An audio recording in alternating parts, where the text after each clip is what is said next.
And వాళ్ళరా గత జ్ఞాపకాలు కొన్ని మనం జ్ఞాపం చేసుకుందాం. నూతన సంవత్సరంలోకి మనం ప్రవేశించాము అని దేవుణ్ణి స్తుతిస్తున్నాము, ఆనందిస్తున్నాము, దేవుని గణపరుస్తున్నాం కూడా. అయితే ప్రియమైన వాళ్ళరా, ఈరోజు కొన్ని విషయాలు మన పితరుల మధ్య దేవుడు చేసిన కార్యాలు మనం జ్ఞాపం చేసుకుందాం. మన పట్ల దేవుడు చేసిన కార్యాలు మనం జ్ఞాపం చేసుకుందాం. మనం ఒక్కసారి బైబిల్ తెరిచినట్లయితే ఆదికాండము 48వ అధ్యాయము 15-16 వచనాలు చదువుకుందాం. ఆదికాండము 48వ అధ్యాయము 15-16 వచనాలు మనం చదువుకుందాం. దేవుడు ఐగుప్తు దేశంలో మన పితరులైనటువంటి ఇశ్రాయేలు ప్రజలను దేవుడు ఎలాగ పోషించాడో, ఎలాగ సంరక్షించాడో, ఎలాగ కాపాడుకుంటూ వచ్చాడో మనందరం కూడా బైబిల్ గ్రంథంలో చూస్తూనే ఉన్నాం. ఒకసారి మనము లేఖనాల్లోకి వెళ్ళి చూడగలిగితే 48వ అధ్యాయము ఆదికాండము 15-16 వచనాలు చూడగలిగితే, అతడు యోసేపును దీవించి, నా పితరులైన అబ్రహాము ఇస్సాకులు ఎవని ఎదుట నడుచుచుండిరో ఆ దేవుడు నేను పుట్టినది మొదలుకొని నేటి వరకు ఎవడు నన్ను పోషించునో ఆ దేవుడు, అనగా సమస్తమైన కీడులో నుండి నన్ను తప్పించిన దూత ఈ పిల్లలను ఆశీర్వదించునుగాక.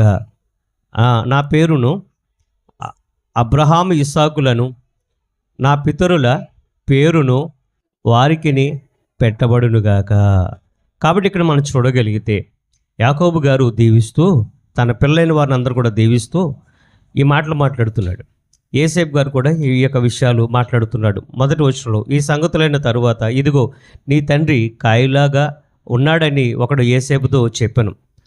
అప్పుడు వెంటనే యోసేపు గారు తన తండ్రిని చూడడానికి వెళ్ళాడు. తన తండ్రిని చూడడానికి వెళ్ళినప్పుడు తన తండ్రి అయినట్టు యాకోబు తన పిల్లలైన 12 మందిని కూడా దీవించినట్టుగా మనం చూస్తున్నాం. కానీ ప్రియమైన వాళ్ళారా, యాకోబు గారి యొక్క జీవితంలో చాలా అనుభవాలు ఉన్నాయి. యాకోబు గారి యొక్క జీవితంలో మనం నేర్చుకోవాల్సినటువంటి సంగతులు చాలా ఉన్నాయి. యాకోబు అనే సమయానికి యాకోబు పేరు అనే పేరు మనకి వినబడగానే మనకి గుర్తొచ్చేదే ఒకటి, తన అన్నను మోసం చేశాడు అని. వాస్తవాల్లోకి వెళ్ళి చూడగలిగితే వాక్య ప్రకారంగా ఎవరికి ఆ యొక్క దీవెనలు రావాలో అనేది దేవుడు ఆశించాడు అని అంటే యాకోబుకే రావాలని ఆశించాడు. యాకోబు తెలివైనవాడు, యాకోబు పట్టుదల కలిగిన వ్యక్తి. అటువంటి లక్షణాలు తన అన్నలో యాసావులో లేవు. కానీ ఇక్కడ మనం చూడగలిగితే ప్రియమైన వాళ్ళరా, ఈ కింద మనం ఆలోచన చేయగలిగితే, ఇంకా మనం కిందకి ఆలోచన చేయగలిగితే ప్రియమైన వాళ్ళరా, ఇక్కడ యోసేపు గురించి మాట్లాడిన సంగతులు, యాకోబు గురించినటువంటి సంగతులు మనం చూడగలిగితే, నా పితరులైన అబ్రహాము ఇస్సాకులు ఎవని ఎదుట నడుచుచుండరో అంటే, అబ్రహాము గారు ఇస్సాకు ఎవని ఎదుట నడిచారండి? వాళ్ళు ఎవరు ఎదుట నడిచారు? దేవుని ఎదుట నడుచుకారు. రాజుల ఎదుట కాదు, అధికారుల ఎదుట కాదు. వాళ్ళందరూ కూడా ప్రియమైన వాళ్ళరా, దేవుడు వాళ్ళందరినీ వీళ్ళ కిందే ఉంచాడు. ఎందుకనంటే వీళ్ళ దీవెనకు అలాగే ఆశీర్వాదానికి వీళ్ళ వారసులు.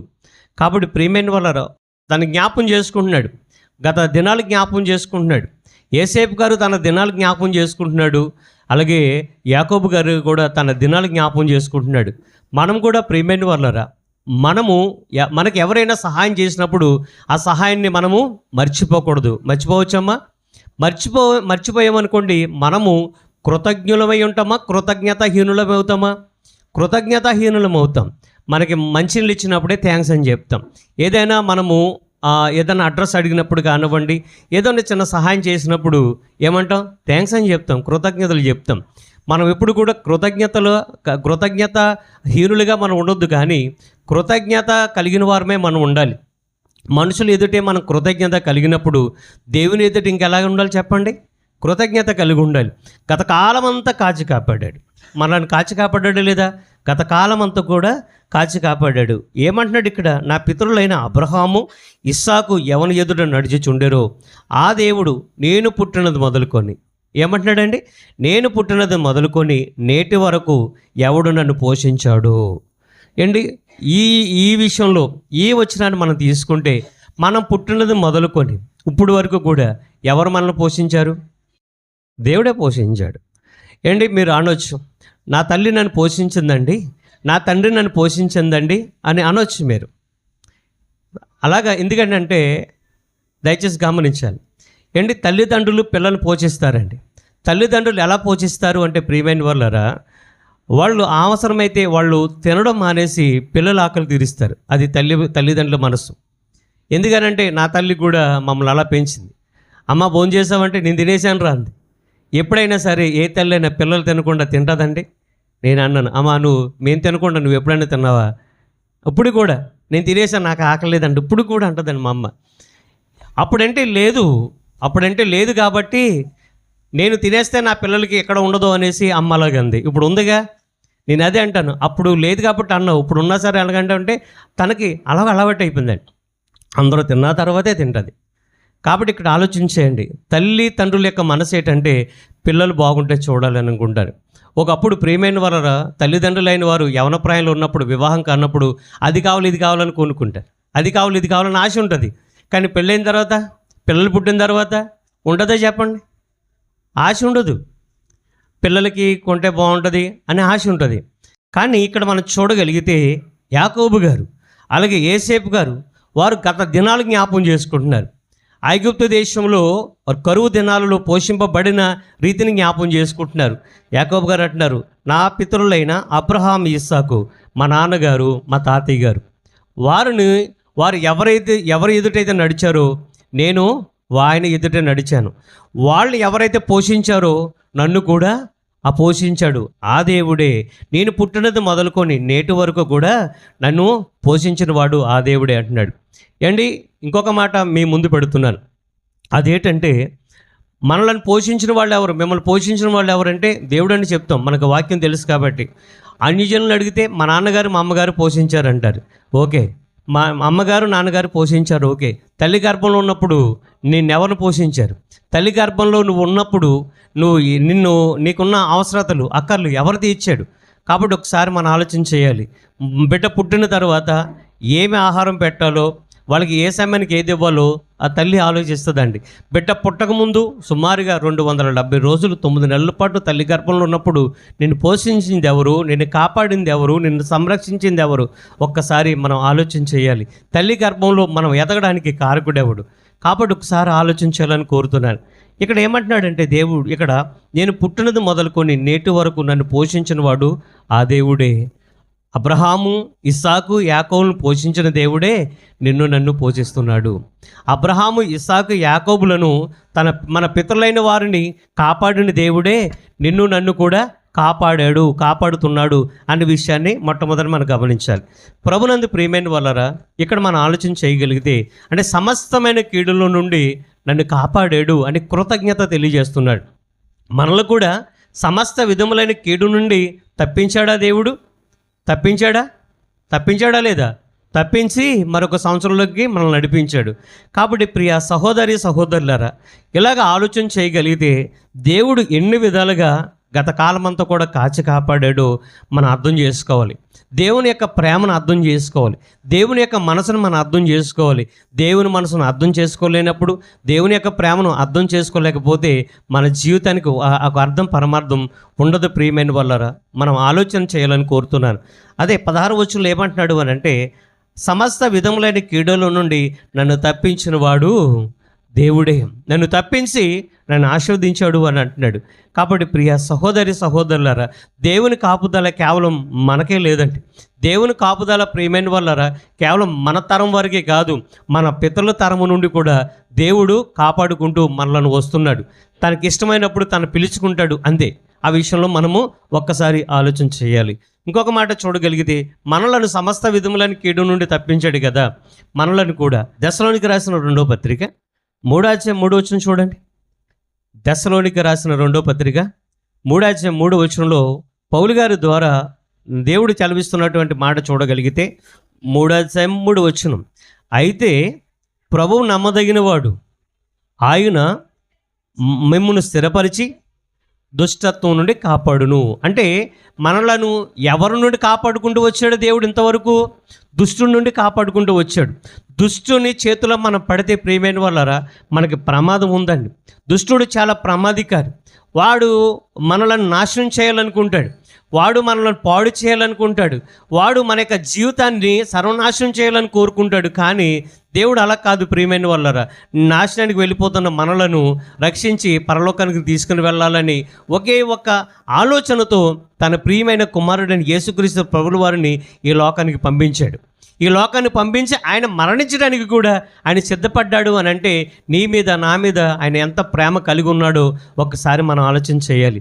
గత జ్ఞాపకాలలో ప్రియమైన వాళ్ళరా మనం ఆలోచన చేయగలిగితే దేవుడు ఏ విధంగా మనల్ని కాపాడుకుంటూ వచ్చాడు, ఏ విధంగా మనల్ని క్షమించుకుంటూ వచ్చాడు, ఏ విధంగా మనల్ని రక్షించుకుంటూ వచ్చాడు ఒకసారి ఒక్కొక్క లేఖనాన్ని మనం చూడగలిగితే సంఖ్యాకాండము 19 అధ్యాయము, సంఖ్యాకాండము 14 అధ్యాయం అండి, 19-20 వచనాలు మనం చూద్దాం. సంఖ్యాకాండము 14 అధ్యాయము. మన పితరుల విషయంలో ఆలోచన చేద్దాం, మన విషయంలో కూడా ఆలోచన చేద్దాం. సంఖ్యాకాండము 14 అధ్యాయము 19-20 వచనాలు చదువుకుందాం. ఐగుప్తులో నుండి వచ్చినది మొదలుకొని ఇదివరకు నీవు ఈ ప్రజల దోషమును పరిహరించున్నట్లు నీ కృపాతిశయమును బట్టి ఈ ప్రజల దోషమును దయచేసి క్షమించమని మోషే గారు దేవుడితో మనం చేస్తున్నాడు. ఏమని అంటున్నాడంటే ఐగుప్తులో నుండి వచ్చినది మొదలుకొని నీవు ఈ ప్రజల దోషమును పరిహరించున్నట్లు నీ కృపాతిశయం. చూసారా ఆ వర్డ్స్ ఎంత మంచి పదాలు ఉపయోగిస్తున్నాడో.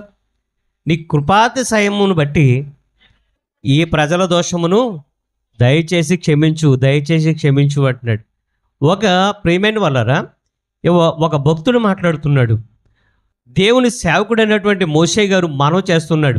లక్షలాది ప్రజల యొక్క పక్షాన నిలబడి మనవి చేస్తున్నాడు, దయచేసి క్షమించు, నీ కృపాతిశయము చేత దయచేసి ఈ ప్రజలను క్షమించు అంటున్నాడు. కాబట్టి ప్రియమైన వాళ్ళరా మోషే గారు చేసిన మనవి దేవుడు విన్నాడా లేదా? వింటాడా? చెప్పాలి. వింటాడు. ఓకే, ఈ మనవి విన్నాడా లేదా? విన్నాడమ్మా, విన్నాడు. ఒక సామాన్యుడైనటువంటి మానవుడు కొన్ని లక్షల ప్రజలు యొక్క పరిహారాన్ని ఆయన కోరుతున్నాడు, దయచేసి క్షమించమని కోరుతున్నాడు. ఒక్కసారి మనం గమనించాలి.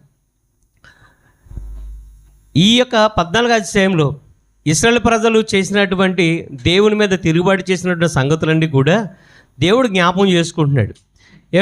14 అధ్యాయం మొదటి వచనం చూడండి, దేవుడు ఎంత బాధపడుతున్నాడు. అప్పుడు ఆ సర్వ సమాజము ఎలుగెత్తి కేకలు వేశాను, ప్రజలు ఆ రాత్రి ఎలుగెత్తి ఏడ్చారటండి. దేవుడు మోషే గారేమో క్షమించమని అడుగుతున్నాడు, దేవుడేమో క్షమించడానికి సిద్ధంగా ఉన్నాడు. ఇక్కడేమో సర్వ సమాజం ఏం చేస్తున్నారు? ఎలుగెత్తి కేకలు వేసి ఏడుతున్నారటండి.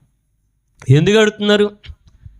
ఒక పక్క ఐగుప్తు దేశంలో బాధలు అనుభవిస్తూ అక్కడ మేము తిన్న కాయగూరలు ఐగుప్తు దేశంలో దేవుడు ప్రియమైన వాళ్ళరా ఈ యొక్క ఇశ్రాయేలు ప్రజలు ఐగుప్తు దేశంలో తిన్నటువంటి ఆహారానికి, అలాగే మార్గమధ్యలో అరణ్య మార్గమధ్యంలో కనాను యాత్రలో వీళ్ళు వెళుతున్నటువంటి ఆ యొక్క అప్పుడు తింటున్నటువంటి ఆహారానికి వ్యత్యాసం ఉందా లేదా?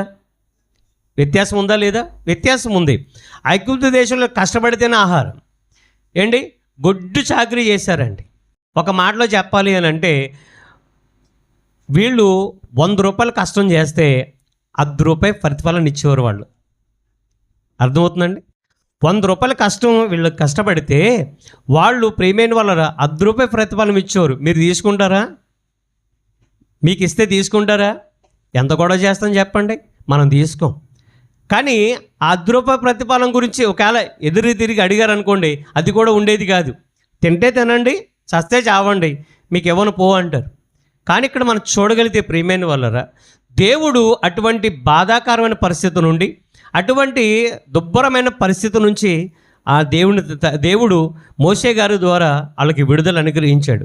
అయితే ప్రియమైన వాళ్ళరా ఈ ఒక పక్కన మోషే గారు ఏం చేస్తున్నారు? నీ కృపాతిశయం చేత దయచేసి వీళ్ళని క్షమించు అంటాడు. వీళ్ళు ఏం చేస్తున్నారు? ప్రజలందరూ కూడా ఎలుగెత్తిడుతున్నారు, నాకు అది లేదు బాబు, ఇది లేదు, మాకు కీరగాయలు లేవు, దోసకాయలు లేవు, మాకు ఆఖరి ఉల్లిపాయల గురించి కూడా ఏడిపోయినట్టండి బాబు. ఉల్లిపాయల గురించి ఏడుపా.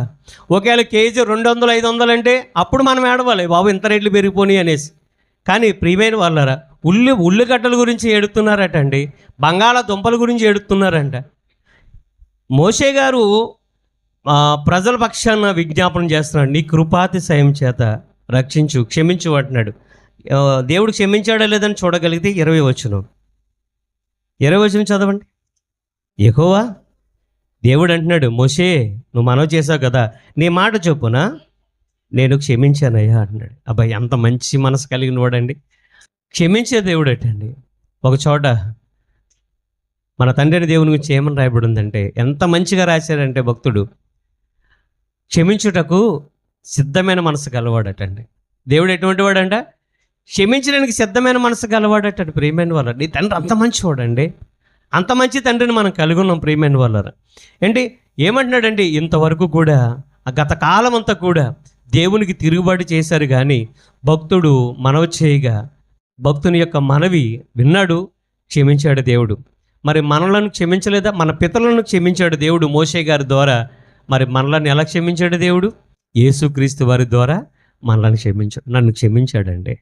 నేను హృదయపూర్వకంగా నేను ఎక్కడైనా ఒప్పుకుంటాను, నన్ను యేసుక్రీస్తు ద్వారా తండ్రి నన్ను క్షమించాడు. ఎఫెసీయులకు రాసిన పత్రిక ఎంత బాగుందన్నమాట. మనం కూడా అలాగే ఉండాలంట. 4వ అధ్యాయము 32 వచనం, ఆఖరు వచనం. ఎఫెసీయులకు రాసిన పత్రిక 4వ అధ్యాయం 32 వచనం. ఒకని ఎడల ఒకడు దయ కలిగి కరుణాహృదయులై, ఈ మాట జాగ్రత్తగా అండర్లైన్ చేసుకోండి, క్రీస్తునందు దేవుడు మిమ్మును క్షమించిన ప్రకారము. దేవుడు ఏమి రాయబడింది? దేవుడు క్రీస్తునందు ఎవరినందు క్షమించాడంట? క్రీస్తునందు దేవుడు మిమ్మల్ని క్షమించాడు. ఇశ్రాయేలు ప్రజలను ఎవరి ద్వారా క్షమించాడు? మోషే గారి ద్వారా క్షమించాడు. మరి ఇక్కడ మనలను క్రీస్తునందు దేవుడు మనల్ని ఏం చేశాడంట? క్షమించాడు. క్రీస్తునందు దేవుడు మిమ్మల్ని క్షమించిన ప్రకారము మీరును కూడా మీ సహోదరులను క్రీస్తునందు ఏం చేయాలి? క్షమించాలి. కాబట్టి ప్రియ సహోదరి సహోదరులారా, గత కాలమంతా కూడా ప్రియమైన వాళ్ళు నేను కాపాడుకుంటూ వచ్చిన దేవుడు, క్షమిస్తూ వచ్చిన దేవుడు ఇంకేం చేశాడు అనేది మనం చూడగలిగితే, ద్వితీయోపదేశకాండము 4వ అధ్యాయము 4వ వచనం. ద్వితీయోపదేశకాండము 4వ అధ్యాయం 4వ వచనం. వాళ్ళు జ్ఞాపం చేసుకుంటున్నారు, దేవుడు చేసిన మేలులు మన పితరులైన వారు జ్ఞాపం చేసుకుంటున్నారు. మీ దేవుడైన యెహోవాను హత్తుకొని మీరందరూ నేటి వరకు సజీవులై ఉన్నారు. ఈ మాట బాగుందండి. ఉదయకాల సమయంలో బైబిల్ చదువుతున్నప్పుడు ఈ మాట కంటపడేటప్పటికి, గతంలో నేను చదివాను కానీ మరలా చదివినప్పుడు ఏదో నాకు కొత్త అనుభూతి పొందినట్టుగా అనిపిస్తుంది. ఏంటి, మీ దేవుడైన యెహోవాను హత్తుకొని మీరందరూ కూడా నేటి వరకు కూడా సజీవులై ఉన్నారు. అంటే సజీవులై ఉండడం అంటే ప్రియమైన వాళ్ళరా కేవలం భూమి మీద బ్రతకడమే కాదండి. సజీవులు అంటే ఇక్కడ మనం చూడగలిగితే భూమి మీద బ్రతుకున్న వాళ్ళు మాత్రమే కాదు సజీవులు అని అంటే. నిజంగా ప్రియమైన వారు మృతి పొంది మరలా ప్రభు యొక్క రాకడ వరకు ఎదురు చూస్తూ ఆయన రాకడలో మరలా ఎత్తబడితే మరలా మనం సజీవులు అవుతాం. ఎలాగా? ఈ శరీరాలతోట, మహిమ శరీరాలతో మరలా సజీవులమై ఎక్కడికి వెళతాం? దేవుని యొక్క సన్నిధికి, పరలోకానికి వెళతాం. అది మహిమ దేహం, ఇది క్షయమైపోయే దేహం. ఇది క్షయమైపోయేది, అది అక్షయ దేహం. ఒక్కసారి మనం ఆలోచన చేయాలి. ఏమంటున్నాడంటే, మీ దేవుడైన యెహోవాను హత్తుకొని మీరందరూ కూడా నేటి వరకు కూడా సజీవులై ఉన్నారు అంటాడు.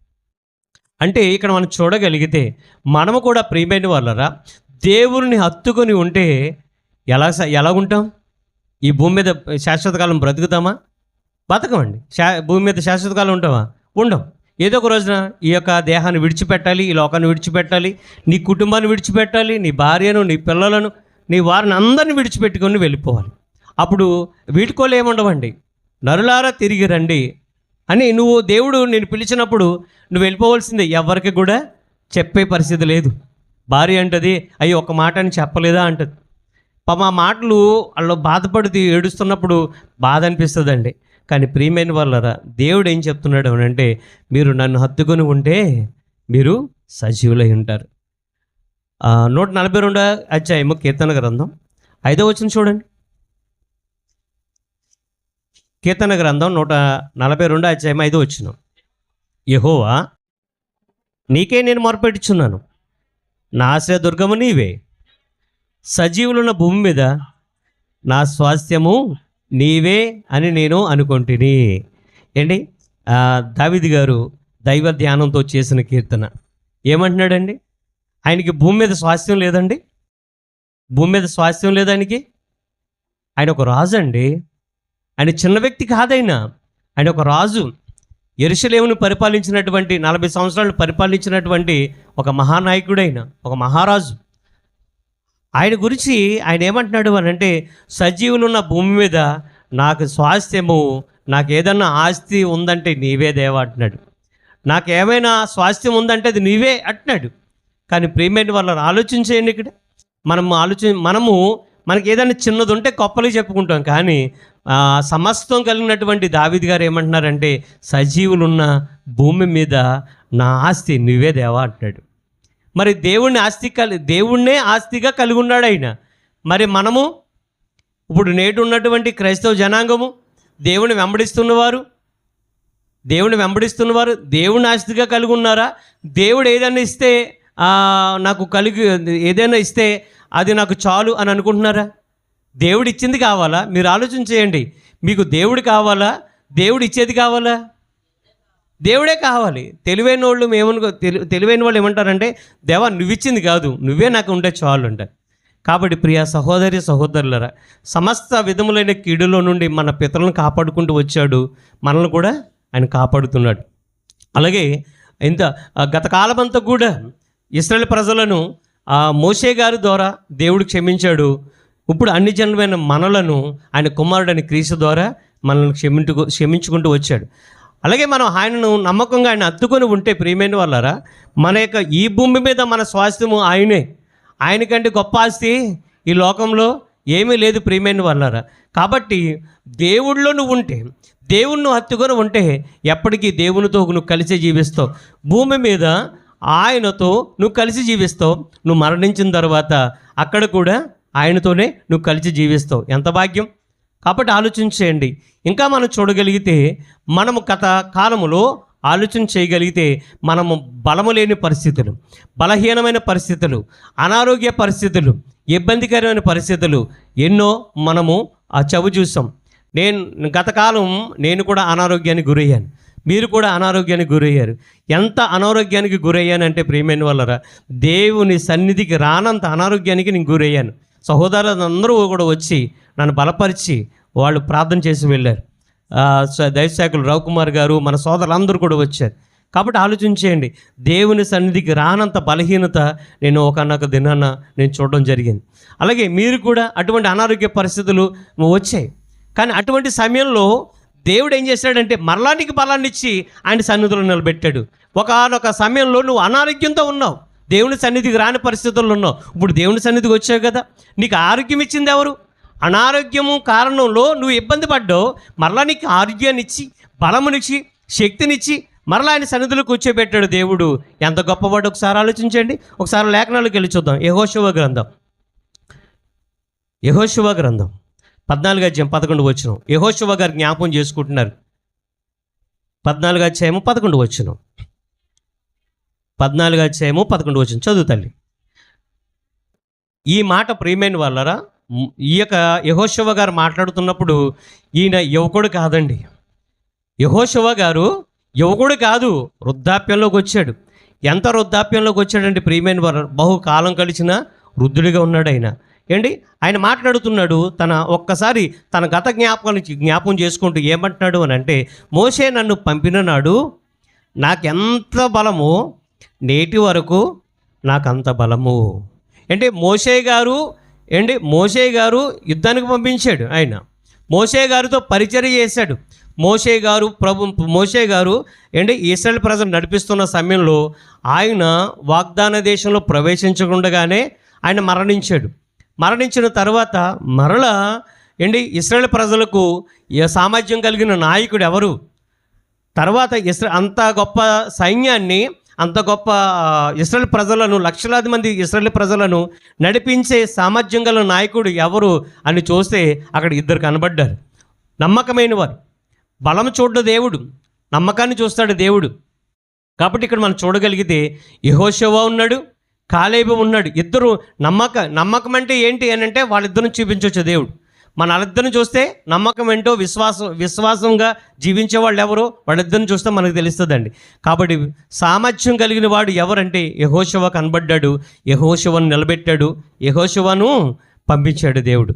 అయితే ప్రియమైన వాళ్ళారా, వాగ్దాన దేశంలోకి వచ్చారు, ఆస్తులు ఇంకా పంచుతున్నారు. ఒక్కొక్క గోత్రానికి ఆస్తిని పంచుతున్నాడు యెహోషువ. పంచుతున్న సమయంలో ఈ మాటను ఆయన జ్ఞాపకం చేసుకుంటున్నాడు. ఏంటనంటే 11 వచనం మరలా చదువుతాం. మోషే నన్ను పంపిన నాడు నాకెంత బలము, నేటి వరకు నాకంతే బలము. ఇప్పటికి చాలా సంవత్సరాలు గతించిపోయాయండి. ఏంటి, మోషే గారు పంపించిన సమయానికి ఆయన యువకుడే, కానీ ఈ మాట అనేటప్పటికీ ఆయన బహువృద్ధుడండి. బహువృద్ధాప్యంలో కూడా ఎలాగున్నాడంట, బలంగా ఉన్నాడంట. ఇంకా మనం చూడగలిగితే యుద్ధము చేయుటకు కానీ పోవుచు నుండుటకును కానీ నాకెప్పటికీ ఉండునట్లు బలం ఉన్నది నేను యుద్ధం చేయడానికి. ఏంటి, వృద్ధాప్యంలో ఎవరైనా యుద్ధం చేస్తారా? ఏమండి, వృద్ధాప్యంలో ఎవరైనా యుద్ధం చేస్తారా? ఇప్పుడు క్రికెట్ ఉందనుకోండి, ఆ క్రికెట్కి ఒక రిటైర్మెంట్ ఉంటుందండి. అలాగే నేవీ, లేకపోతే సైన్యంలో మనం భారత సైన్యం ఉంటుంది కదండి, మిలిటరీ కమాండర్స్ ఉంటారు, వాళ్ళకి కూడా ఒక రిటైర్మెంట్ ఉంటుందండి. ఇంచుమించుగా 35-40 సంవత్సరాలు వచ్చేటప్పటికి వాళ్ళు రిటైర్ అయిపోతారు. 45 వచ్చేటప్పుడు రిటైర్ అయిపోతారు వాళ్ళు ఉండరు. అలాగే ఉద్యోగం, ఇప్పుడు ఒక టీచర్ ఉద్యోగం ఉందనుకోండి, ఒక 60 సంవత్సరాలకి రిటైర్మెంట్ ఉంటుంది. అయితే ఆలోచించేయండి, కొంతమందికి ప్రియమైన వాళ్ళరా తొందరగానే రిటైర్మెంట్ ఉంటుంది. పోలీస్ డిపార్ట్మెంట్లో జాబ్ చేస్తుంటారు, వాళ్ళకు ఒక రిటైర్మెంట్ ఉంటుంది. అంటే ఒక పరిమితి ఉంటుందండి, ఈ వయసు వరకునే వాళ్ళు ఉద్యోగం చేయాలి అనేసి. తర్వాత వాళ్ళ రిటైర్మెంట్ ఉంటుంది. కానీ దేవుని పనికి రిటైర్మెంట్ లేదు. కానీ మరొకరికి కూడా రిటైర్మెంట్ లేదండి. దేవుని పనికి రిటైర్మెంట్ లేదు, ఓకే, కానీ మరొకరికి కూడా రిటైర్మెంట్ లేదు. వాళ్ళు ఉద్యోగం చేసిన రిటైర్మెంట్ అయినా వాళ్ళకొకరికి రిటైర్మెంట్ లేదు. ఎవరు వాళ్ళు? నేను చెప్పాను సార్ ఆల్రెడీ. మీరు దేవుని పనులు అన్నాను, దైవ సేవకులు కాదు, దేవుని పనులు ఉన్న ప్రతి ఒక్కరు కూడా రిటైర్మెంట్ లేదు. మీకు కూడా రిటైర్మెంట్ లేదు దేవుని పనులు. ఎవరికి అమ్మ చెప్పండి? స్త్రీకి పని చేస్తూనే ఉంటారు. ఎప్పుడైనా అమ్మ ఇంటికి వచ్చినప్పుడు నాగమనమ్మ ఏదో పని చేస్తూనే ఉంటుంది. అలాగా అమ్మ కూర్చోవచ్చు కదమ్మా, ఇద్దరు కోడలు ఉన్నారు కదండి అంటే, వాళ్ళ పనులు వాళ్ళని సరిపోతాయి బాబు, నా పని నాకు ఉంటుంది అలాగే. అంటే ఎవరి పని వాళ్ళది. ఉదయం లేచింది మొదలుకొని ఆ స్త్రీ ఏం చేస్తుందండి, పని చేస్తూనే ఉంటుంది. వాళ్ళకి కూడా రిటైర్మెంట్ లేదు. ఇంటి కోసం, భర్త కోసం, పిల్లల కోసం, ఎవరి కోసం నేను చేస్తున్నాను? నా ఇంటి కోసమే కదా, నా భర్త కోసమే కదా, నా పిల్లల కోసమే కదా. ఇదే కదండి, ఇదే ఆలోచనతో చేస్తారండి. కాబట్టి ఒకసారి ఆలోచించండి. ఇంకా మనం చూడగలిగితే యెహోషువ గారు ఈ మాటలు వృద్ధాప్యంలో మాట్లాడుతున్నాడు. ఎటువంటి వృద్ధాప్యంలో అంటే 13వ అధ్యాయం మొదటి వచనం చూడండి, 14వ అధ్యాయము 3వ అధ్యాయం మొదటి వచనం. యెహోషువ బహు దినములు గడిచిన వృద్ధుడు కాగా. మనం ముందు చదివిన రిఫరెన్స్ ఎప్పుడు ఏ అధ్యాయంలో ఉంది? 14వ అధ్యాయంలో. ఈ అధ్యాయం ఎంత? 13. ఒక అధ్యాయం ముందు చదువుతున్నాం. యెహోషువ బహు దినములు గడిచిన వృద్ధుడు కాగా యెహోవా అతనికి ఇలాగూ సెలవిచ్చాడు. అంటే అతను వృద్ధాప్యంలో ఉన్నాడంట. యెహోషువ ఎటువంటి వృద్ధాప్యంలో కలిగిన వాడు? బహుదినములు గడిచిన వృద్ధాప్యం కలిగిన వాడు. అంటే వృద్ధాప్యంలోకి వచ్చినవాడు కాదైన, అప్పటికే బహువృద్ధుడు.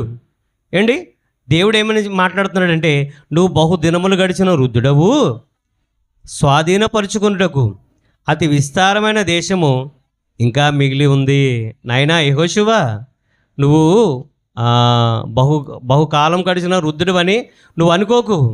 నువ్వు ఇంకా చేయవలసిన పని చాలా ఉంది అంటాడు. కాబట్టి ప్రియమైన వాళ్ళ ఆలోచించేయండి. అంటే యెహోషువ గారికి బహు వృద్ధాప్యంలో కూడా దేవుని పనిని ఎంత చక్కగా చేస్తున్నాడో, ఎంత నమ్మకంగా చేస్తున్నాడో ఒకసారి మీరు ఆలోచించాలని కోరుతున్నాను. వృద్ధాప్యం మంది మాట్లాడుతున్నాడండి యెహోషువ. మనకి ఏదైనా చిన్న తలపొడి వచ్చినా, చిన్న అనారోగ్యం వచ్చినా దేవుని సన్నిధి మానేస్తాం. అవునా కాదు చెప్పండి? చిన్న అనారోగ్యం వచ్చినా దేవుని సన్నిధి మానేస్తాం. అది తప్పు ప్రియమైన వాళ్ళరా. నేను చెప్పేది ఒకటే, ప్రాణాపాయ పరిస్థితి, మన ప్రాణాపాయ పరిస్థితి తప్ప మరి ఏ పరిస్థితుల్లో కూడా దేవుని సన్నిధికి మారడానికి వీరులేదు. ఒకవేళ నువ్వు వేరే ఊరు వెళ్ళిపోయావు, ఎక్కడైనా ఉన్నావు, అక్కడ నువ్వు మరలా ఈ రాజమండ్రి రావడానికి ఒకవేళ ఇబ్బంది ఉందనుకోండి, అక్కడ దేవుని సన్నిధి ఉంటుంది కదా, అక్కడ దేవుని మందిరం ఉంటుంది కదా, అక్కడైనా సరే మనం ఏం చేయాలండి, దేవుని సన్నిధిని మానడానికి వీలు లేదు. ఏంటి కాబట్టి ఇక్కడ మనం చూడగలిగితే ఏంటి, మోషే గారు నన్ను పిలిచిన నాటి నుండి ఇదిగో ఇప్పుడు వరకు కూడా నాకు అప్పుడు ఏ బలం ఉందో ఇప్పటికి ఆ బలం ఉందో అని ఉంది అని అంత ధైర్యంగా చెప్తున్నాడంటే ఎవరిని బట్టి ఆ మాట చెప్తున్నాడు ఆయన? దేవుని బట్టి. ఆలోచించండి ప్రియమైన వాళ్ళారా, మనము బలహీనులం కాదు, శరీరపరమైన రీతిలో బలహీనమేమో కానీ ఆత్మానుసారంగా మనం బలహీనులం కాదు. ఆత్మానుసారంగా ఎప్పుడు కూడా మనం సిద్ధంగానే ఉండాలి. శరీరం బలహీనపరిచిన ఆత్మానుసారంగా మనం ఎప్పుడు ఎలా ఉండాలండి? బలవంతులుగానే ఉండాలి, సిద్ధం కలిగి ఉండాలి. కాబట్టి ప్రియ సహోదరి సహోదరులరా, నీకు బలమిచ్చి సజీవమైన రెక్కల్లో ఉంచి ఆయన సన్నిధిలో నిలబెట్టాడు అని అంటే ఎంతగా ప్రేమిస్తున్నాడో, ఎంతగా నీకు తోడై ఉన్నాడో ఒకసారి ఆలోచించేయండి.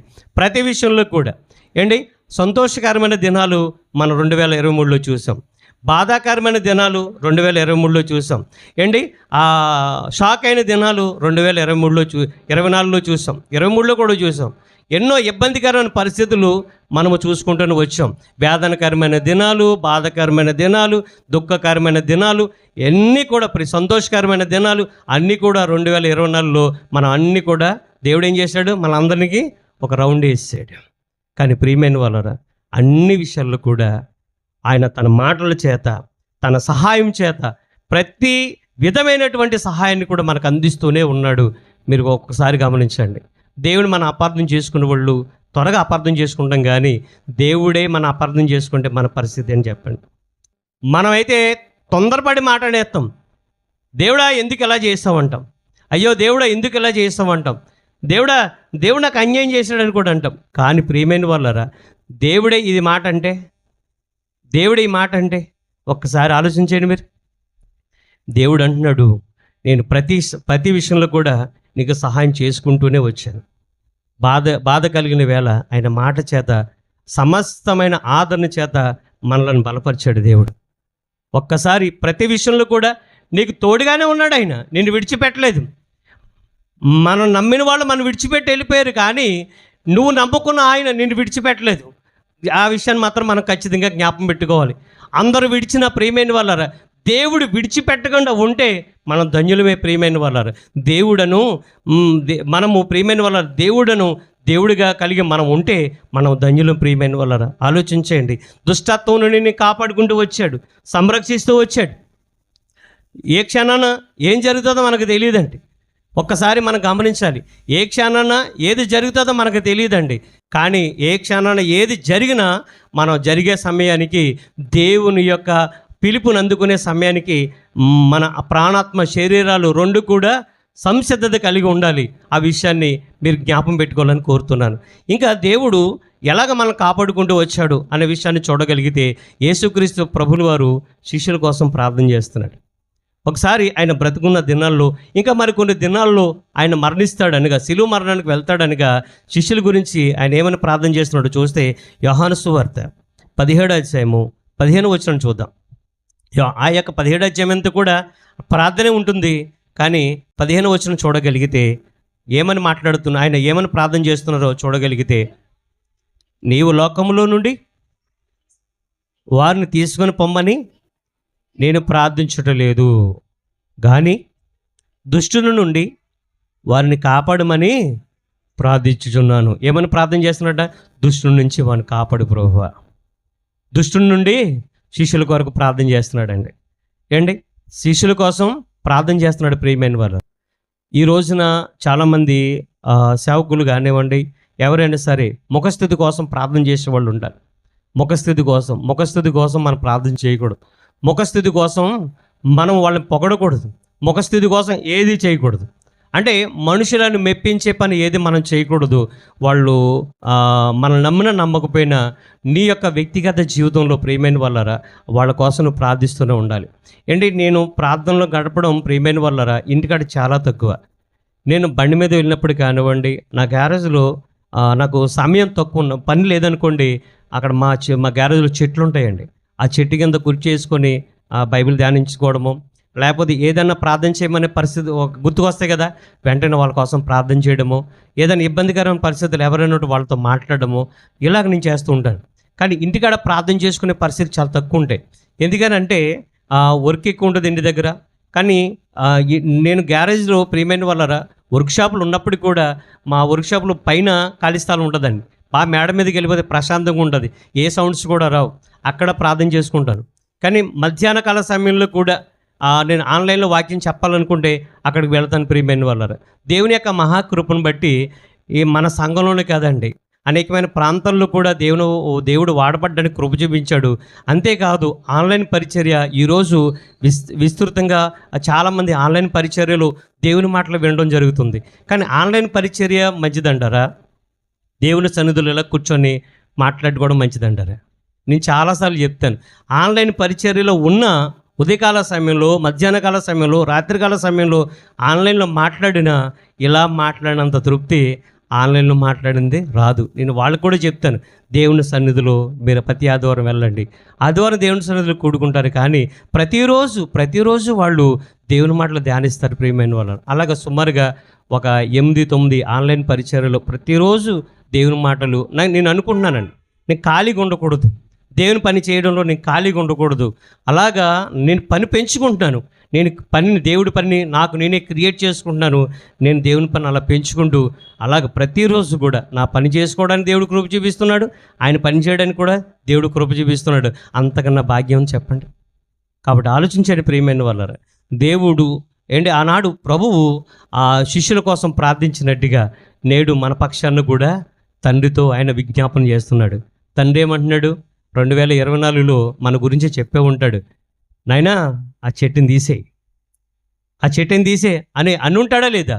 ఆయన కోసం మనం బ్రతకకపోతే, ఆయన కోసం కనీసం ఆలోచించకపోతే తండ్రి ఏమంటాడు? తీసేనానా అని అంటే కుమారుడు ఏమంటున్నాడండి? తోట యజమానుడు తీసేయమంటే తోటమాలి ఏమంటున్నాడు? నాయనా ఈ సంవత్సరం చూద్దాం, చుట్టూ తవ్వి ఎరువేసి నీళ్ళేసి ఈ సంవత్సరం చూద్దాం అంటాడు ఆయన. మన పక్షాన అలా విజ్ఞాపన చేసుకుంటూ వస్తున్నాడు. కాబట్టి ఒకసారి మనం ఆలోచించాలని కోరుతున్నాను. ఏమని మాట్లాడుతున్నాడు ఒకసారి ఆ వచనాన్ని మరలా చదువుదాం. 17 అధ్యాయము 15 వచనం. నీవు లోకములో నుండి వారిని తీసుకుని పొమ్మని నేను ప్రార్థించడం లేదు, కానీ దుష్టుని నుండి వారిని కాపాడమని. దుష్టుని నుండి అంటే ఏంటండి? కీడు నుండి, అపవాది నుండి, దుష్టత్వం నుండి. అంటే అక్కడ ఫుట్నోట్లో రాయబడింది ఏంటి? కీడు నుండి. కీడుకు కర్త ఎవరు? సాతానే. వాడి నుండి కాపాడమని ప్రభు ఎంత విజ్ఞాపన చేశాడండి ఆయన. కీడు నుండి అంటే అక్కడ ఏమని రాయబడింది అంటే దుష్టుల నుండి వారిని కాపాడమని ప్రార్థన చేశాడటండి. వాళ్ళ కోసమే కాదు, మన కోసం కూడా ఆయన విజ్ఞాపన చేస్తున్నాడు. అందుకనే గత కాలం అంతా కూడా దుష్టత్వం నుండి మనం చదువుకున్నాం కదా, 2 దశలోనికి రాసిన పత్రిక 3:3 మనం చదువుకున్నాం. దుష్టత్వం నుండి మనల్ని కాపాడుకుంటూ వచ్చాడట దేవుడు. దుష్టత్వం నుండి కాపాడుకుంటూ వచ్చాడు. ప్రభువా నన్ను ప్రమాదం నుండి కాపాడు, లేకపోతే వాటి నుండి కాపాడు అని మనం అడుగుతాం. కానీ ఆయన ఏమంటాడు? నాన్న నిన్ను దుష్టుల నుంచి కాపాడుతున్నాను రా అన్నాడు. దుష్టుల నుంచి తప్పించుకునే అటువంటి ప్రియమైన వాళ్ళ అటువంటి అవకాశం మనకి దుష్టుడెవడు ఏదో విధంగా మనలను వాడు పాడు చేయడానికి చూస్తూ ఉంటాడు. కానీ ఒకసారి ప్రియమైన వాళ్ళరా కయ్యను అలాగే హేబేలు వీళ్ళిద్దరి గురించి కూడా మనం ఆలోచన చేయగలిగితే, హేబేలు దేవుడికి అవకాశం ఇచ్చాడు, కయ్యను అపవాదికి అవకాశం ఇచ్చాడు. అవునా కాదండి? అందుకనే ఆ కయ్యను గురించి బైబిల్ ఏమని రాయబడిందంటే, కయ్యనట దుష్టుని సంబంధం రాయబడింది, హేబేలు నీతిమంతుడని రాయబడింది. కాబట్టి ఇక్కడ మనం చూడగలిగితే ప్రభు నీ కోసం ప్రార్థిస్తున్నాడు. నువ్వు ప్రార్థించినా ప్రార్థించకపోయినా. కొంతమంది మనకి రోజు ప్రార్థన చేసుకునే అలవాటు ఉండకపోవచ్చు, ఉదయం లెగ్గానే అలవాటు ప్రార్థన చేసుకునే అలవాటు ఉండకపోవచ్చు. కానీ నీ కొరకు నీ ప్రభువు నీ కోసం ఆయన ఏం చేస్తున్నాడు? విజ్ఞాపన చేస్తూనే ఉన్నాడు. అందుకనేనండి దుష్టుల నుండి మనం కాపాడబడుతూ సజీవమైన రెక్కల్లో ఉంచాడు దేవుడు. ఎంత కృప కలిగిన వాడు, నేను ఎంత ప్రేమిస్తున్నాడు ఆయన, నేను ఎంత నీ పట్ల ఎంత బాధ్యత కలిగిన ఉన్నవాడు ఒకసారి ఆలోచించేయండి. ఆ పేతురు రాసిన పత్రికలో మనకందరికీ తెలిసిన మాట, ఆయన మీ గురించి చింతించుచున్నాడు అనే మాటను ఫుట్నోట్లో ఏమని రాయబడిందంటే లక్ష్యము చేయుచున్నాడు అని రాయబడింది. అంటే నీ యొక్క బాధ్యతను ఎవరు తీసుకున్నారు? ఇది నీ కన్న తండ్రిని దేవుడు తీసుకున్నాడు. ఏండి కొన్ని సందర్భాల్లో నేను ఒక విషయంలో ఆలోచిస్తానండి నిజంగా. ఏంటి తల్లిదండ్రులు ఉన్న కుటుంబం, తండ్రి లేని ఉన్న కుటుంబం ఎన్ని తేడా ఉంటుందో లేదు చెప్పండి. కానీ ప్రియమైన వాళ్ళరా, వాళ్ళు కూడా చక్కగా పోషింపబడతారండి. ఇప్పుడు మాకు 2 అక్కలు ఉన్నారండి. 2 బావగారులు కూడా వాళ్ళు కాలం చేశారు, లేరు. గత సంవత్సరం పెద్ద బావగారు ఇంచుమించుగా 10 సంవత్సరాల కింద మా చిన్నబాబు గారు. అయినా మా చిన్నక్క ప్రియమైన వాళ్ళు ఎవరి మీద ఆధారపడకుండా తన 2 బిడ్డలను పోషించుకుంది, చక్కగా ఇల్లు కూడా కట్టుకుందండి. మేము చేసింది వేరే, అది లెక్కలోకి రాదు. కానీ మా పెద్దక్క తను కూడా భర్త లేడు, కానీ తన బిడ్డలను కూడా పోషించుకుంటుంది. అలాగే ఈ మనకు తెలిసిన ప్రాంతాల్లో కూడా తండ్రి లేకపోయినా తల్లి ఏం చేస్తుందంటే త్యాగం చేస్తుందండి. తను మరొక వివాహం చేసుకోనకుండా తన బిడ్డల కోసం తన జీవితాన్ని త్యాగం చేసి పిల్లలను ఒక ఉన్నతమైన శిఖరాగ్రానికి తీసుకుని వెళ్ళడానికి అహర్నిశలు కష్టపడుతుందండి తల్లి. అంటే అదే పురుషుడైతే పిల్లలకి తోడుగా ఉండాలి, పిల్లలకి ఆదరించాలనేసి మరొక వివాహం చేసుకుంటాడు పురుషుడైతే. కానీ తల్లి ప్రియమైన వాళ్ళరా, తన భర్త లేకపోతే తన జీవితాంతం తోడుగా ఉంటానని భర్త మధ్యాంతరంలోనే తను విడిచి వెళ్ళిపోతే ప్రియమైన వాళ్ళరా, ఆ తల్లి బిడ్డల విషయంలో ప్రియమైన వాళ్ళరా ఎంత ఆలోచన కలిగి ఉంటుందో ఒక్కసారి మీరు ఆలోచించేయండి. నిజంగా వాళ్ళు త్యాగమూర్తులే, స్త్రీలు త్యాగమూర్తులు అని చెప్పాలి. కానీ దేవుడు ఏం చెప్తున్నాడు అని అంటే, మీ పక్షాన నేను ఉన్నానని చెప్తున్నాడు. కాబట్టి ఒకసారి ఆలోచించండి. ఆ యొక్క తల్లే తన బిడ్డలను అలా పెంచి పోషించుకుంటున్నప్పుడు మన సమస్త జీవరాశులను పోషిస్తున్న దేవుడు నన్ను పోషించడా, నన్ను కాపాడ్డా? ఒక్కసారి మనం మనసు పెట్టి ఆలోచిస్తే ఆయన మనసు ఏంటో మనకు అర్థమవుతుంది ప్రియమైన వాళ్ళరా. కాబట్టి ఒకసారి మీరు గమనించాలని కోరుతున్నాను. ఇంకా మనం చూడగలిగితే ఆయన ఏమని ప్రార్థన చేస్తున్నాడు? దుష్టు నుంచి తప్పించు అంటున్నాడు. మనం ఎప్పుడైనా ప్రార్థన చేసుకున్న ప్రభువా దుష్టు నుంచి తప్పించు అంటున్నామా? దుష్టు నుంచి తప్పించాలని ఎప్పుడైనా ప్రార్థన చేస్తామా? లేదు. అయితే మరి దేవుడు నీకు ఇన్ని చేశాడు కదా, దేవుడు నిన్ను ఇన్ని విధాలుగా కాపాడుకుంటూ వచ్చాడు, ఇన్ని విధాలుగా సంరక్షించుకుంటూ వచ్చాడు. అయితే మరి నువ్వు ఎలా బ్రతకాలి? ఆయన మనల్ని ఎలా బ్రతకాలో ఆయన చెప్తున్నాడండి. ఎలా బ్రతకాలో ఆయన మనకి బోధించాడు. మరి మనం ఎలా ఉండాలి? ఒకసారి మరి ఆయన కృతజ్ఞత కలిగి ఉండాలి. ఓకే, మరి మనము మన యొక్క ప్రాణాత్మ శరీరాలను కాపాడుకుంటూ ఏ విధంగా జీవించాలో ఒక మాట మనం చూద్దాం. దెస్సలోనికి రాసిన మొదటి పత్రిక, అపోస్తలుడైన పౌలు దెస్సలోనికి సంఘానికి రాసిన మొదటి పత్రిక 4వ అధ్యాయము 4-5 వచనాలు చదువుకుందాం. 4-5 వచనాలు.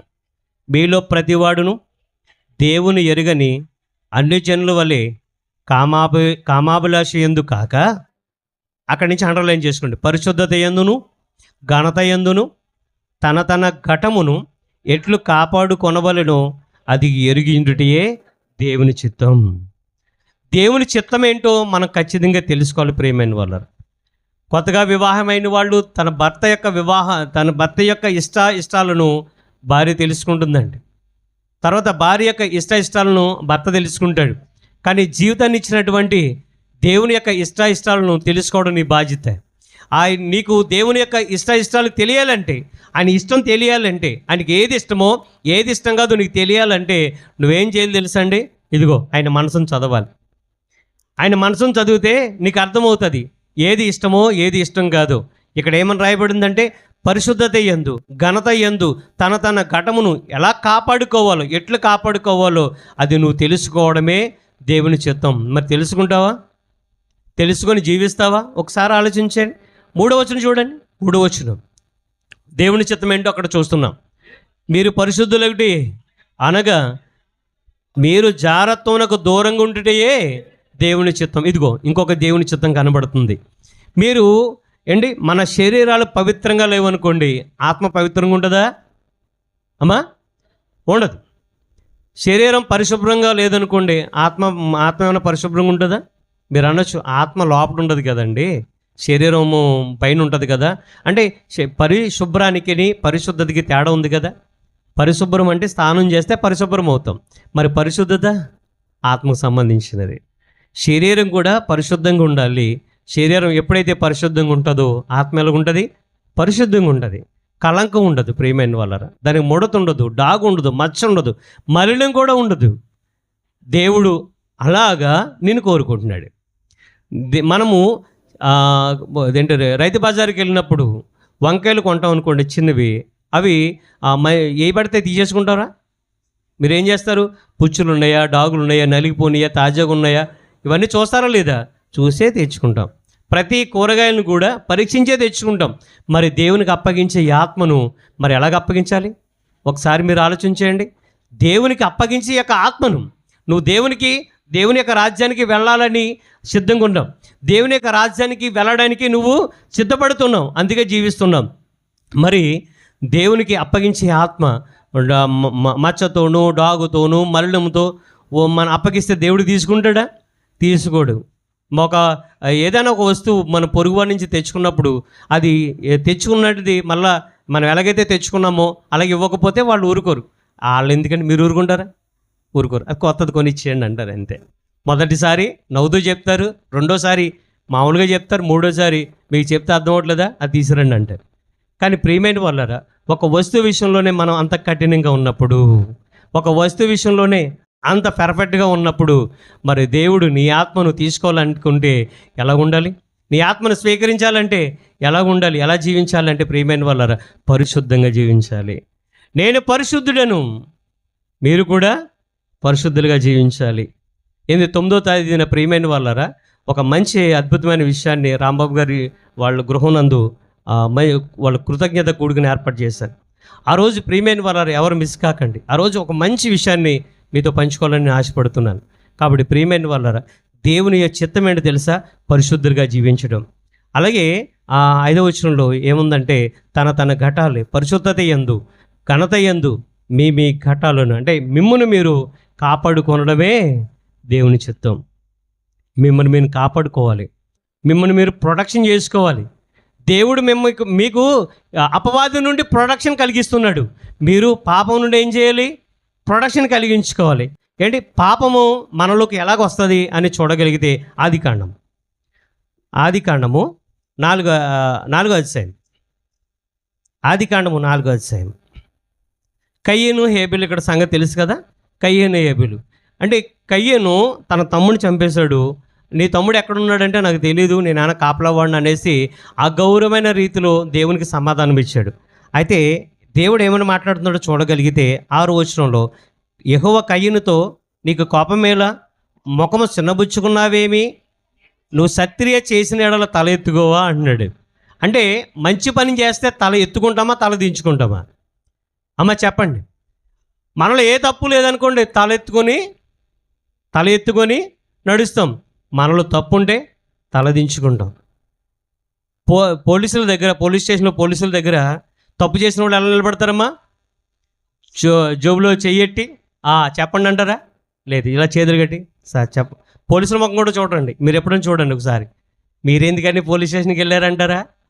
ఏండి, మీరెందుకు పోలీస్ స్టేషన్కి వెళ్ళారంటే నేరం చేసి కాదండి, కొన్ని పనుల వల్ల వెళ్తుంటాం.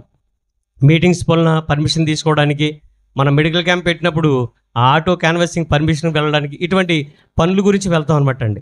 తప్పు చేసిన వాడు ఏం చేస్తాడు? తలదించుకుంటాడు, చేతులు కట్టుకుంటాడు. వాళ్ళ అమ్మ దగ్గర ఉంటాడు అలాగా. తప్పు చేసిన వాడు వాళ్ళ అమ్మ దగ్గర అలా తలదించుకుంటాడా? దించుకోడు. వాళ్ళ నాన్న దగ్గర ఉంటాడా? లేదు. తల్లిదండ్రులు చెప్తే వినరు, అధికారులు చెప్తే వినరు. తప్పు చేసిన వాడు ఎలాగున్నాడు? తలదించుకోవాలి, చేతులు కట్టుకొని తలదించుకోవాలి, వినయంతో ఉండాలి. కానీ కయ్యను ఏం చెప్తున్నాడు? నాకు తెలియదు, మా తమ్ముడికి నేను కాపలవాడినా అని అగౌరవంతో మాట్లాడుతున్నాడు. దుష్టుని సంబంధులు అలాగే మాట్లాడతారు ప్రియమైన వాళ్ళారా. ఏంటి, నువ్వు సత్క్రియ చేసిన ఎడల తల ఎత్తుకోవా, సత్క్రియ చెయ్యని ఎడల వాకిట ఏముంటుందండి? పాపము పొంచి ఉంటుంది. వాక్యానుసారమైన పనులు చెయ్యకపోతే పాపము నీ ఎదుటే ఉంది. వాకిలంటే మీరు ఏమనుకుంటారో తెలుసా? మాకు వెనకాల బాత్రూమ్స్ ఉందండి, తర్వాత కిచెన్ ఉందండి, తర్వాత డబుల్ బెడ్రూమ్ అండి, తర్వాత హాల్ అండి, తర్వాత వాకిలు ఉందండి, తర్వాత ప్రహారీ గోడ ఉందండి, గేట్ ఉందండి, అక్కడ ఉంటుందేమో అనుకుంటున్నారు మీరు. అవునా? అలా కాదు ప్రియమైన. వాకిలి అంటే ముందు అని అర్థం. ఎక్కడుందంట? నువ్వు సత్క్రియ చేయకపోతే నీ ముందే ఉంటుంది పాపం. వాక్యానుసారమైన పనులు చేయండి ప్రియమైన వాళ్ళారా. వాక్యానుసారమైన పనులు చేయండి. ఒక మాట అంటాను, మీరు దయచేసి ఎవరు కూడా బాధపడొద్దు. ఏమంటున్నాను అని అంటే, ఎక్కడైనా మీటింగ్ పెడితే దయచేసి వెళ్ళండి. ఈ సంవత్సరం నుంచి అయినా, గత సంవత్సరం వెళ్ళలేదు. మనం చాలా మీటింగ్స్కి మనం గైహాజరయ్యాం. కానీ ప్రతి సంవత్సరం ఎక్కడ మీటింగ్ పెట్టినా దయచేసి కుటుంబ సమేతంగా వెళ్ళండి. కుటుంబ సమేతంగా వచ్చి దేవుని మాటలు వినండి, దేవుని సన్నిధిలో గడపండి. ప్రియమైన వాళ్ళరా, ఆలోచన చేయండి. ఏమంటున్నాడంటే, నువ్వు సత్క్రియ చేస్తే తలనెత్తుకుంటావు, వాక్యానుసారమైన పనులు చేస్తే దేవుళ్ళు దజ్జాగా తిరుగుతావు. వాక్యానుసారమైనటువంటి పనులు చేయకపోతే, దేవునిలో నువ్వు గడపకపోతే, వాక్యం నీలో లేకపోతే, దేవునికి నువ్వు సమయం ఇవ్వకపోతే, దేవునిలో గడపకపోతే, వ్యక్తిగతంగా నీ జీవితం దేవునికి దగ్గరగా లేకపోతే, పాపం నీలోకి వచ్చి తిష్టవేసి కూర్చొని నీ మీద ఏలుబడి చేసే పరిస్థితి ఉంటుందా ఉండదు చెప్పండి. ఏంటి, మనకు అన్ని కోరికలు, కోటకుమ్మం అంతా కూడా మనకు కోరికలే. ఏంటి, కోటకుమ్మము మెయిన్ రోడ్డు అనుకున్నాం, ఇప్పుడు కాంప్లెక్స్ రోడ్డు కూడా కోరికలతో పెరిగిపోయింది. ప్రియమైన వాళ్ళారా, బట్టల షాపులు ఎక్కడుండేయండి? కోటకుమ్మలు ఉండి ప్రియమైన వాళ్ళారు. లేకపోతే తర్వాత తాడి తోటకు వచ్చినాయి, ఇప్పుడు కాంప్లెక్స్కి వచ్చినాయండి. తర్వాత అలా వియ్యలపురం కూడా వచ్చినాయి. లాస్ట్కి మా ఇంటికి మా ఊరు కూడా అలాగ వచ్చేస్తాయి. లాలజేరు కూడా వచ్చినాయి. ఎక్కడ చూసినవే. కానీ ఒకటి గమనించండి, ఎక్కడ చూసినా అది బాగుంది ఇది బాగుంది అని ఇష్టపడతాం. నీ మీద ఏలుబడి చేయడానికి, లేకపోతే నీలో ఉండడానికి పాపానికి ఏం కలుగుతుందంట? వాంఛ కలుగుతుందంట. ఏమంటున్నాడు అక్కడ? నీ సత్క్రియ చేసిన ఎడల తల ఎత్తుకునవా, సత్క్రియ చేయని ఎడల వాకిట పాపము పొంచి ఉండును. నీ ఎడల పాపానికి ఏం కలుగుతుందంట? వాంఛ అంటే కోరిక కలుగుతుందంట. నీకు వస్తాను, నీ దగ్గరికి వస్తాను, నీలోకి వస్తానని రిక్వెస్ట్ చేస్తుంది. మనం ఏం చేద్దాం? రా అంటావా?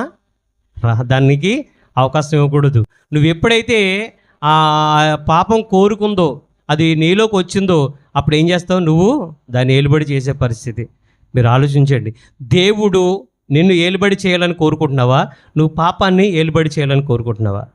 ఒకసారి ఆలోచించండి. కయీను ప్రియమైన వాళ్ళరా తప్పు చేశాడు. ఆ రోజు తన కోపాన్ని నియంత్రించుకుంటే తన తమ్ముని కాపాడుకునేవాడు. ఒక హంతకుడు అనే ముద్ర అతనికి పడేది కాదు. కాబట్టి మీరు ఆలోచన చేయండి. దేవుడు ప్రియమైన వాళ్ళరా సత్క్రియలు చేయమంటున్నాడండి, వాక్యానుసారమైన పనులు చేయమంటున్నాడు, వాక్య సంబంధమైన పనులు చేయమంటున్నాడు. పరిశుద్ధంగా, యథార్థంగా, నీతిగా దేవుని కొరకు బ్రతకవలసిన మనము, దేవుని యొక్క రాజ్యానికి వెళ్ళవలసిన మనము, దేవుని పిల్లలమైన మనము చిట్ట చివరి దశలో దేవుడు పిలిచే సమయానికి మనము ఎలాగంటే దేవుని పిల్లలుగా ఈ లోకానికి వచ్చిన మనము దెయ్యం పిల్లలుగా మారి పాతాళానికి వెళ్ళిపోతుంటే దేవుడు ఎంతగా రోధిస్తున్నాడో, ఎంతగా దుఃఖిస్తున్నాడో ఒక్కసారి మీ మనసు పెట్టి ఆలోచించండి ప్రియమైన వాళ్ళారా. ఎంతకాలం మనం బ్రతికేమంటే దేవుడే కారణం. మనల్ని ఎలా కాపాడుకుంటూ వచ్చాడంటే ప్రియమైన వాళ్ళారా, ఆయన మనలను ఎలా కాపాడుకుంటూ వచ్చాడంటే దుష్టుడి నుండి కాపాడుకుంటూ వచ్చాడు, దుష్టత్వం నుండి కాపాడుకుంటూ వచ్చాడు. కానీ మనము ప్రియమైన వాళ్ళారా ఇది మనం ఆలోచించట్లేదు. మనం ఇంకా దేవుడు దీవిస్తాడని, ఆశీర్దిస్తాడని ఎదురు చూడడం కాదు. నువ్వు దేవుని కొరకు ఖచ్చితంగా బ్రతుకు, ఆయన నిన్ను దీవిస్తాడు. దేవుడి కొరకు ఖచ్చితంగా యథార్థంగా నువ్వు బ్రతుకు, ఆయన నీకు ఇవ్వాల్సిన దీవెనలు, ఆశీర్వాదాలు ఖచ్చితంగా ఇస్తాడు. దేవుడు దీవిస్తాడని పని చేయకు, దేవుడు ఆశీర్వదిస్తాడని ఆయన సన్నిధికి రాకు. దేవుని సన్నిధికి వెళితే ఖచ్చితంగా నాకు దైవాశీర్వాదాలు వస్తాయి అనే ఆశతో నువ్వు రావాలి తప్ప, నేను వెళితేనే ఆశీర్వాదం వస్తానని నేను వెళ్తాను అనే కమిట్మెంట్తో నువ్వు రాకు. కాబట్టి ఆలోచించండి. ఏ ఒక్కరిని కూడా మనం ద్వేషించకూడదు, ఏ ఒక్కరిని కూడా మనము దూషించకూడదు. కానీ ఒక మాట చెప్తున్నాను, అందరినీ ప్రేమించండి. క్రీస్తునందు దేవుడు మనలను క్షమించిన ప్రకారము మనం ఏం చేయాలంట? మన సహోదరులను క్షమించాలి. గత కాలంలో ప్రియమైన వాళ్ళారా దేవుడు ఎలాగంటే సమస్తమైన కీడు నుండి తప్పించాడు. తర్వాత గత కాలం అంతా కూడా మనం చేసిన తప్పులన్నీ కూడా ఆయన ఏం చేశాడు? క్షమించుకుంటూ వచ్చాడు. ఆ దేవుణ్ణి కలిగి జీవిస్తే నువ్వు సజీవమైన రెక్కల్లో ఉంటావు, సజీవమైన దేశంలో నీకు దేవుడే భాగంగా ఉంటాడు. తర్వాత బలహీన సమయంలో, అనారోగ్య పరిస్థితుల్లో నీకు బలాన్ని ఇచ్చి, శక్తినిచ్చి, ఆరోగ్యాన్ని ఇచ్చి ఆయన సన్నిధికి మరలా నిలబెట్టాడు. ఇంకా ఆలోచన చేయగలిగితే వృద్ధాప్యంలో బహుకాలం గడిచిన యెహోషువ ప్రియమైన వాళ్ళారా ఆయన బలాన్ని పొందుకొని దేవుని పనిని చేస్తూనే ఉన్నాడు మరణం వరకు. దేవుడు దుష్టత్వం నుంచి నేను కాపాడుకుంటూ వచ్చాడు. కానీ ప్రియమైన వాళ్ళారా మనం మాత్రం మన ఘటాలను యథార్థంగా, పరిశుద్ధత యందు, ఘనత యందు మన యొక్క ఘటాలను ఏం చేసుకోవాలి? కాపాడుకోవాలి. ఎలా కాపాడుకోవాలంటే ఇప్పుడు వరకు మీరు విన్నారు, ఆలోచించండి. పరిశుద్ధ యందు, ఘనత యందు ఈ రెండు విషయాల్లో కూడా మీ శరీరాలను పవిత్రంగా ఉంచుకోనండి. దేవుని కొరకు ఎక్కువగా ఆలోచించేయండి. దేవుని పనిలో ఎక్కువగా పాలుపంపులు పొందండి. దేవుని కొరకు ఎక్కువగా ఆలోచించండి. అప్పుడు మీరు పాపం చేయకుండా ఉండే అవకాశం ఉంటుంది. సత్క్రియలు చేయండి, వాక్య సంబంధమైన క్రియలు చేయండి. తలనెత్తుకొని లాగా దేవుడు చేస్తాడు. తప్పు చేసిన వారుగా, కయ్యనులాగా తలదించుకునే వారుగా మనము ఉండము. ఆలోచన చేయండి. మంచి శ్రేష్టమైన మాటలు మీరు విన్నారు. గతకాలం అంతా కూడా మన దేవుడు అలా కాపాడుకుంటూ వచ్చాడు. ఏంటి ఎంతవరకు కాపాడుకుంటూ వచ్చాడు అని అంటే, నువ్వు ఆయన కొరకు జీవించినంత కాలము ఆయన నిన్ను కాపాడుకుంటూ వస్తాడు. సరైన సమయంలో, ఆయన పిలుచుకునే సమయంలో ఆయన మనల్ని పిలుచుకుంటాడు. అంతకన్నా గొప్ప భాగ్యం ఉంది చెప్పండి? కుటుంబాలుగా ప్రతి ఆదివారం దేవుని సన్నిధిలో ఉండండి. దేవుని సన్నిధిలో ఎక్కడైనా దేవుని పని జరుగుతున్నప్పుడు, దేవుని యొక్క మీటింగ్ జరుగుతున్నప్పుడు ఖచ్చితంగా ఈ సంవత్సరం చాలామంది మనం రాలేదు. ఈ సంవత్సరం అయినా సరే, అంటే 2024 మనం వెళ్ళలేదు, 25లోనే దేవుని సన్నిధిలో గడుపుతాం. 2024లో దేవుని సన్నిధికి సరైన సమయానికి మనం రాలేకపోయాము. ఈ సంవత్సరం అయినా సరే దేవుని సన్నిధికి సరైన సమయానికి వచ్చి అనే సన్నిధిలో దేవుని యొక్క ఉన్నతమైన మాటలు విని పరలోకానికి వెళ్ళేటట్టుగా మీరందరూ కూడా జీవించాలని కోరుతూ, అటువంటి కృపను దేవుడు మీ అందరికీ దయచేయును గాక. ఆమేన్.